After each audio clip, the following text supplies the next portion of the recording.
Olá, meus amigos e meus irmãos em Cristo. Vos saúdo com a maravilhosa paz do nosso Senhor e Salvador, Jesus Cristo. Antes de fazermos a exposição bíblica, peço a você para se inscrever no canal e acionar o sininho para receber notificações a cada nova postagem. Dê o seu like. Isso nos ajuda a continuar criando conteúdo para você. Pegue sua Bíblia.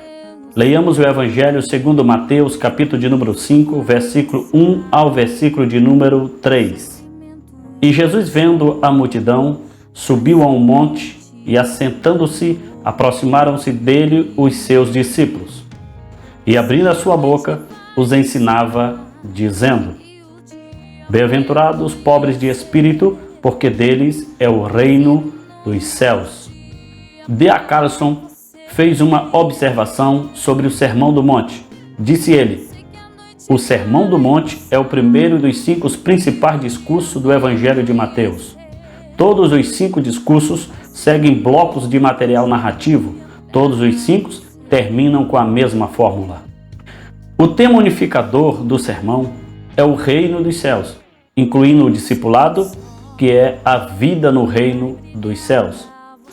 Isso não é estabelecido pela contagem de quantas ocorrências da expressão céus há no texto, mas observando os pontos em que ela ocorre.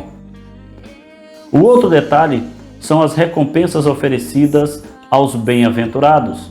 Estas recompensas estão no nível de experiência espiritual e relacionamento com Deus. Sobre a data prevista deste discurso, a data aceita é ano 27 da era cristã.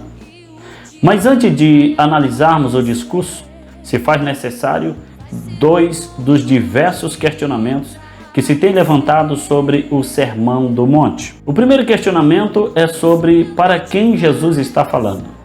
Seria a multidão? Seria os discípulos ou a ambos? Para sabermos desta resposta, recorremos a 2 textos.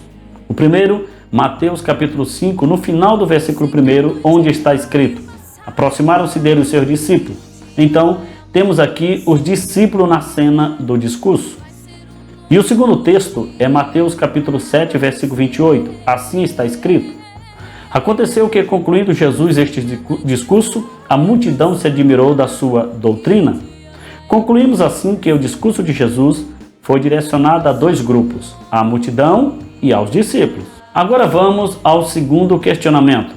O discurso de Jesus em Mateus capítulo 5 foi um tipo de sermão ou de ensino?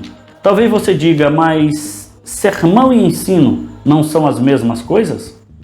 Bem, vamos olhar estes 2 termos na língua grega. Sermão no grego é kerigma, ou seja, anúncio ou proclamação. E ensino no grego é didaker, que significa doutrina e instruções aplicadas na vida dos discípulos de Jesus, no caso, a igreja.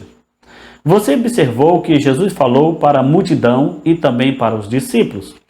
Por isto, Jesus usa o querigma, que é o anúncio, a proclamação, e a didaquê, ensino, doutrina e instruções. Assim descobrimos que Jesus falou a 2 grupos de ouvintes e utilizou 2 recursos didáticos para alcançar a todos os presentes. De posse destas informações e desta descoberta, nos perguntamos o que foi mesmo que Jesus anunciou. Como ensinou a multidão e aos discípulos? A resposta está no capítulo 5 ao capítulo de número 7 de Mateus. Você lembra que no versículo 1 do capítulo 5, Jesus viu a multidão.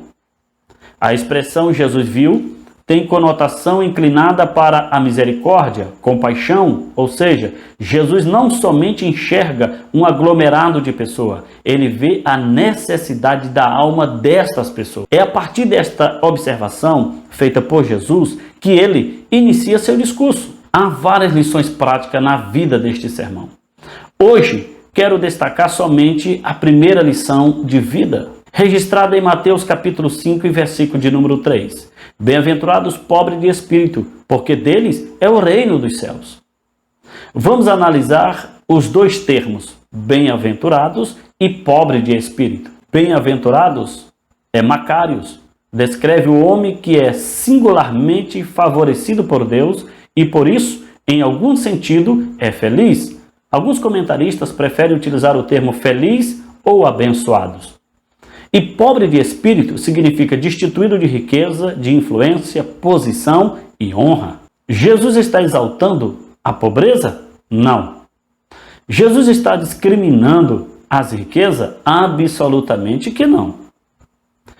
Observe que o termo pobre é associado ao espírito. Pobre em espírito não é falta de coragem, mas reconhecer a bancarrota espiritual. O pobre em espírito confessa seu desmerecimento diante de Deus e sua total dependência dele. O reino dos céus não é concedido com base na raça, nos méritos, nas conquistas, no zelo militar, na bravura, nem na riqueza. O reino é concedido aos pobres, aos desprezados, aos que são pobres, que sabem que não podem oferecer nada e não tentam fazer isso. Eles clamam por misericórdia. Por isto são ouvidos.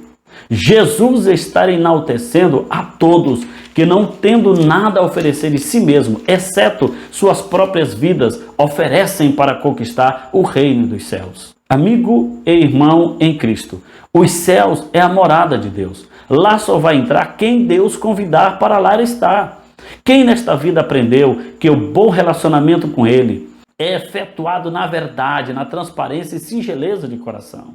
Portanto, se a maior conquista da vida terrena é continuar vivo, a maior e melhor conquista de um ser humano será permanecer vivo eternamente em Cristo Jesus. Alegre-se, Deus tem uma eternidade para você. Te espero no próximo vídeo. Deus em Cristo continue te abençoando.